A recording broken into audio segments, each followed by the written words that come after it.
سلام للجميع، يا رب جميعا تكونوا بخير.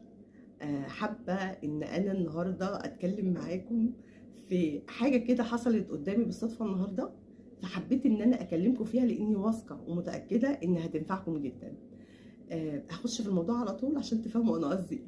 اول حاجة انا دايما اقول لكم الكتابة ثم الكتابة ثم الكتابة في اي مشاعر ضايقاكم، في اي حد مضايقكم، في اي مشاعر مكبوتة جواكم مش عارفين تخرجوها تكتبوا. فانا زيكم برضه انا بعمل كده، ما بعرفش انصح حد بحاجه انا اصلا مش بعملها.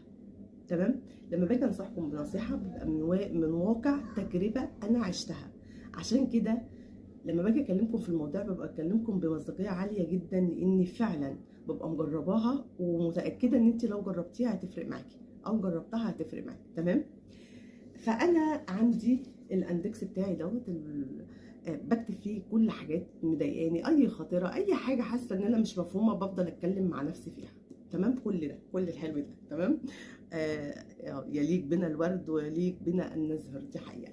فمعرفش ايه اللي خلاني رحت النهارده ليها وبفتح كده، فوانا بفتح لقيت فيه كلام مكتوب. طبعا الكلام مكتوب انا اللي كاتباه، بس اقسم لكم بالله انا ما عارفه كتبته ليه، ايه الموقف، بكلم مين اصلا فيه، مش عارفه. الفكره في ان انت فعلا لما بتكتب بتفرغ مشاعرك اللي جواك على ورق، المشاعر بتوضح قدامك، بتنسى اصلا اللي كان مضايقك او كان مزعلك، لانك بتفك شفرات الوجع اللي جواك اللي انت بتطلعها. فانا هقرا لكم ايه اللي انا كاتباه. طبعا دي اسرار خاصه بس مفيش حاجه يعني انا بخبيها عادي. هتكلم واقول انا كاتبه ايه اللي لقيته. يعني يمكن مش بحب اللوم والعتاب، مش بحب حد يحسسني اني قصرت معاه او يلومني حتى لو بسؤال، انك تسالي او ما تساليش. يمكن يوجد بعض المشاعر جوايا بتخليني احس بالشعور ده. يمكن اللوم بيفكرني بحاجات زمان، بتحسسني اني مش كفايه، بتحسسني اني دايما ببرر، دايما اشرح، دايما ادافع عن نفسي.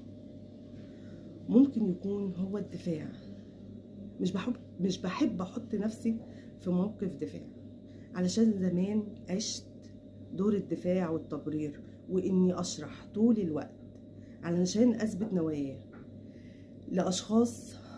اصلا في النهاية اكتشفت ان الناس دي ما تستاهلش اي خوف، اي تبرير، اي حاجة. اصلا مش عايزاكي تزعلي مني.